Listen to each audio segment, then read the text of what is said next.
Stanley stopped and turned to look at Zero. He couldn't just leave him here. Zero gave him thumbs up. I can't leave Hector, Stanley said.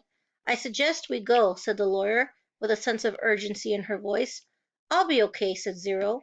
His eyes shifted toward Mr. Pendanski on one side of him, then to the warden and Mr. Sir on the other. There's nothing I can do for your friend, said Miss Marengo. You are released pursuant to an order from the judge. They'll kill him, said Stanley.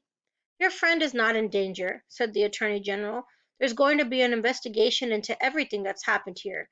For the present, I am taking charge of the camp. Come on, Stanley, said his lawyer. Your parents are waiting. Stanley stayed where he was. His lawyer sighed. May I have a look at Hector's file? She asked. Certainly, said the Attorney General. Miss Walker, go get Hector's file. She looked at him blankly.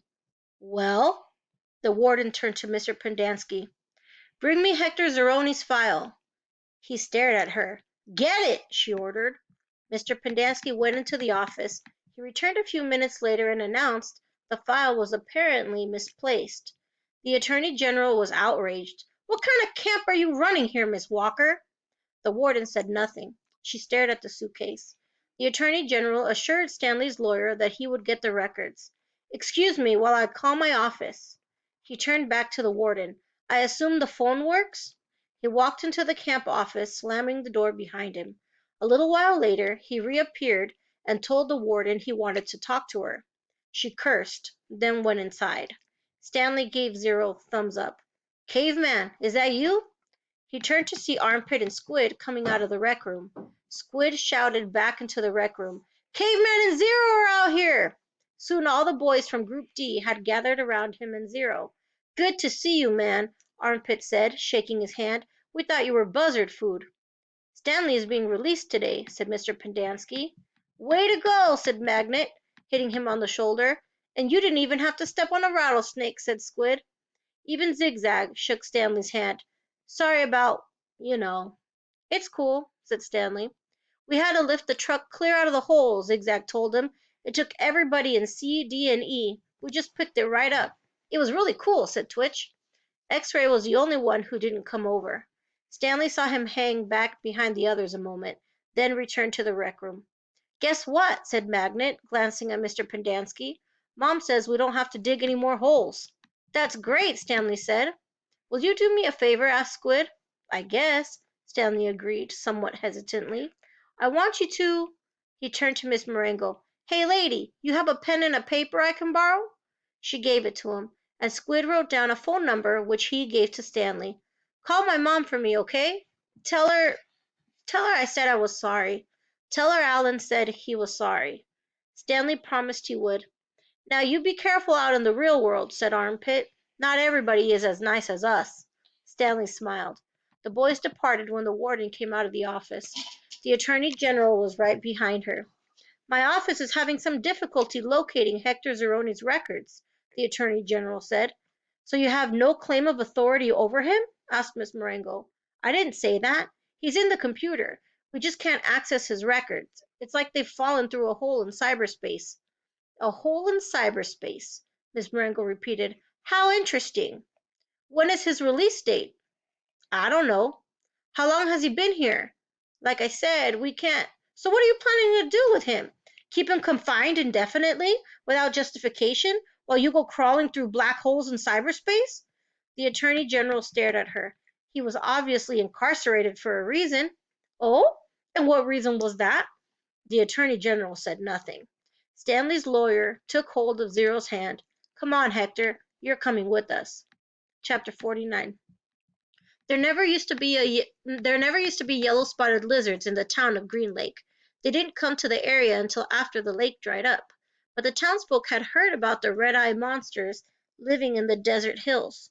One afternoon, Sam, the Onion Man, and his donkey, Mary Lou, were returning to his boat, which was anchored just a little offshore. It was late in November, and the peach trees had lost most of their leaves. Sam! Someone called. He turned around to see 3 men running after him, waving their hats. He waited. Afternoon, Walter, Bo, Jesse, he greeted them as they walked up, catching their breath. Glad we caught you, said Bo. We're going rattlesnake hunting in the morning. "We want to get some of your lizard juice," said Walter. "I ain't a scared of no rattlesnake," said Jesse, "but I don't want to come across one of those red-eye monsters. I seen one once, and that was enough. I knew about the red eyes, of course. I hadn't heard about the big black teeth." "It's the white tongues that get me," said Bo. Sam gave each man 2 bottles of pure onion juice. He told them to drink 1 bottle before going to bed that night, then half a bottle in the morning, and then a half bottle around lunchtime. "You sure this stuff works?" asked Walter. "I tell you what," said Sam, "if it doesn't, you can come back next week and I'll give you your money back." Walter looked around unsure, as Bo and Jesse laughed. Then Sam laughed too. Even Mary Lou let out a rare hee-haw. "Just remember," Sam told the men before they left, "it's very important you drink a bottle tonight. You've got to get it into your bloodstream.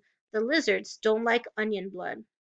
Stanley and Zero sat in the back seat of Miss Marengo's BMW. The suitcase lay between them. It was locked, and they decided they'd let Stanley's father try to open it in his workshop. "You don't know what's in it, do you?" she asked. "No," said Stanley. "I didn't think so." The air conditioning was on, but they drove with the windows open as well, because, no offense, but you boys really smell bad. Miss Marengo explained that she was a patent attorney. "I'm helping your father with the new product he's invented. He happened to mention your situation, so I did a little investigating. Clyde Livingston's sneakers were stolen sometime before 3:15. I found a young man, Derek Doone, who said that at 3:20 you were in the bathroom fishing your notebook out of the toilet. 2 girls remember seeing you come out of the boys' restroom carrying a wet notebook." Stanley felt his ears redden. Even after everything he'd been through, the memory still caused him to feel shame. "So you couldn't have stolen them," said Miss Marengo. "He didn't. I did," said Zero. "You did what?" asked Miss Marengo. "I stole the sneakers." The lawyer actually turned around while driving and looked at him. "I didn't hear that," she said, "and I advise you to make sure I don't hear it again." "What did my father invent?" Stanley asked. "Did he find a way to recycle sneakers?" "No, he's still working on that," explained Miss Marengo, "but he invented a product that eliminates foot odor. I've got a sample in my briefcase. I wish I had more. You two could bathe in it." She opened her briefcase with one hand and passed a small bottle back to Stanley. It had a fresh and somewhat spicy smell. He handed it to Zero. "What's it called?" Stanley asked. "We haven't come up with a name yet," said Miss Marengo. "It smells familiar," said Zero. "Peaches, right?" asked Miss Marengo. "That's what everyone says." A short while later both boys fell asleep. Behind them the sky had turned dark, and for the first time in over 100 years a drop of rain fell into the empty lake. Part 3. Filling in the Holes, Chapter 50. Stanley's mother insists that there never was a curse. She even doubts whether Stanley's great-great-grandfather really stole a pig.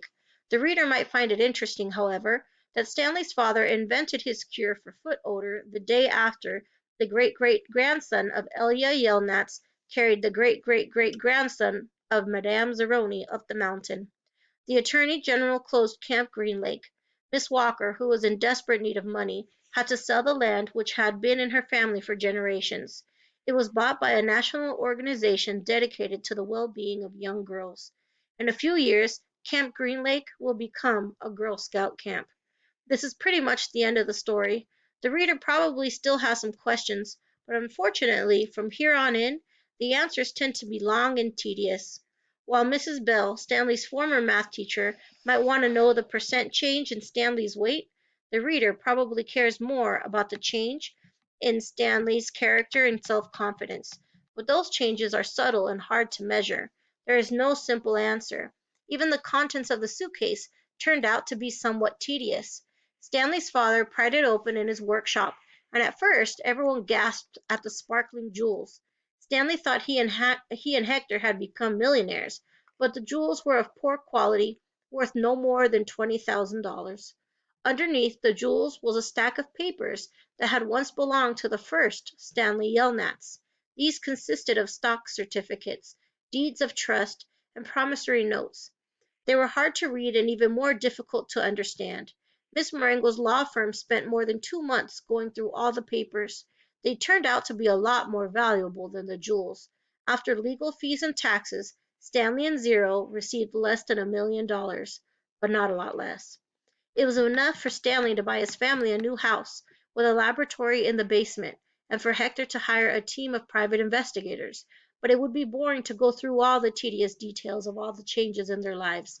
Instead, the reader will be presented with one last scene, which took place almost a year and a half after Stanley and Hector left Camp Green Lake. You will have to fill in the holes yourself. There was a small party at the Yelnats' house, except for Stanley and Hector. Everyone there was an adult. All kinds of snacks and drinks were set out on the counter, including caviar, champagne, and the fixings to make ice cream sundaes.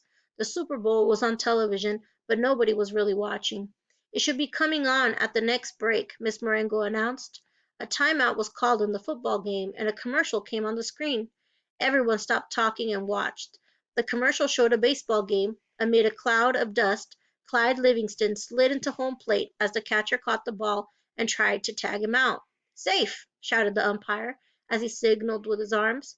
The people at Stanley's house cheered as if the run really counted. Clyde Livingston got up and dusted the dirt off his uniform. As he made his way back to the dugout, he spoke to the camera.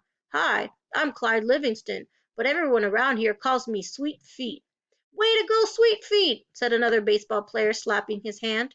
Besides being on the television screen, Clyde Livingston was also sitting on the couch next to Stanley. "But my feet weren't always sweet," the television Clyde Livingston said, as he sat down on the dugout bench. "They used to smell so bad that nobody would sit near me in the dugout." "They really did stink," said the woman sitting on the couch on the other side of Clyde. She held her nose with one hand and fanned the air with the other. Clyde shushed her. "Then a teammate told me about sploosh," said the television Clyde. He pulled a can of sploosh out from under the dugout bench and held it up for everyone to see. "I just spray a little on each foot every morning, and now I really do have sweet feet. Plus, I like the tingle." "Sploosh," said a voice, "a treat for your feet, made from all natural ingredients. It neutralizes odor-causing fungi and bacteria. Plus, you'll like the tingle." Everyone at the party clapped their hands. "He wasn't lying," said the woman who sat next to Clyde. "I couldn't even be in the same room with his socks." The other people at the party laughed. The woman continued, "I'm not joking. It was so bad." "You've made your point," said Clyde, covering her mouth with his hand.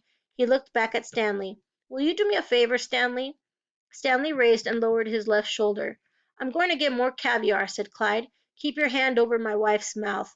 He patted Stanley on the shoulder as he rose from the couch. Stanley looked uncertainly at his hand, then at Clyde Livingston's wife. She winked at him. He felt himself blush and turned away toward Hector, who was sitting on the floor in front of an overstuffed chair. A woman, sitting in the chair behind Hector, was absent-mindedly fluffing his hair with her fingers.